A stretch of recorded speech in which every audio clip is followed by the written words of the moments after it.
కదూ అవుతారు. రాజ్యం ఎవరికెడుతుంది? నీకు కదు పెడుతుంది. ఆమె సవతి తల్లి, నువ్వు రాజు. ఏమిటి ఆవిడికి శాంతి? ఏమిటి ఆవిడికి భద్రత?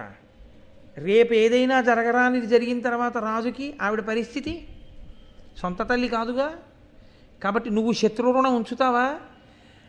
ఏమో నీ కూతురు కడుపున పుట్టిన వాళ్ళే నన్ను నిర్జించగలిగిన వాళ్ళు అవుతారేమో అంటావేమో. నీ ముందు పురహరాజకేశవులైనన్ బ్రహ్మ, విష్ణువు, శివుడు ముగ్గురు వచ్చి నీ ఎదురుగుండా నిలబడితే నిన్ను గెలవలేరు, నాకు తెలుసు. కాబట్టి నా కూతుర్ని నీకు సవతి తల్లి స్థానంలోకి పంపించడమే ప్రమాదం అంతా. నువ్వే ఇబ్బంది, నీ వల్లే ఇవ్వట్లేదు పిల్లని అన్నాడు. అనగానే ఆయన అన్నాడు, మహానుభావుడు, ఆయన చుట్టూ సామంతరాజులు, మంత్రులు అందరూ ఉన్నారు. ఆ పిల్లని అడగడానికి వెళ్ళినప్పుడు మర్యాదతో కదండి వెడతారు పెద్దలతోటి. ఆయన అన్నాడు, వినుడు, ప్రసిద్ధులైన పృథివీపతులిందరునే గురు ప్రయోజనమున చేసి తిన్ సమయ సంస్థితి. ఈ లలితాంగికి ఉద్భవించిన తనయుండ రాజ్యము చేయగనర్హుడు. వాడు మాకు ఎల్లను పతి. వాడ కౌరవ కుల స్థితికారుడు ఉదార సంపదన్. అంతే, ప్రతిజ్ఞ చేసేశాడు. ఆయన పితృభక్తి అటువంటిది. మహానుభావుడు క్షణం ఆలోచించలేదు. తన గౌరవం, తన జీవితం అసలు ఆయన ఆలోచించలేదు.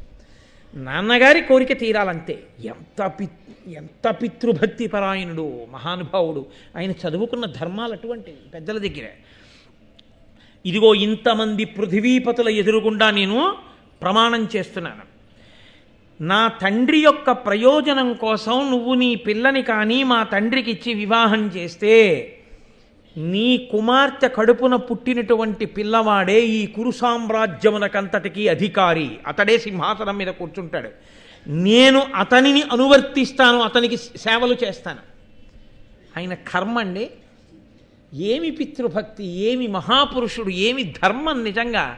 నేను ఆయనని అనువర్తిస్తాను, మేమందరం అనువర్తిస్తాను. నా బలమంతా దేనికి ఉపయోగపడుతుందంటే, నేను నాతో పాటు అందరము ఆ సింహాసనం మీద కూర్చున్న అతనికి సేవలు చేయడానికే ఉపయోగపడుతుంది. అతనే కురు సింహాసనమునకు ఉత్తరాధికారి. కాబట్టి నీకు భయం లేదుగా.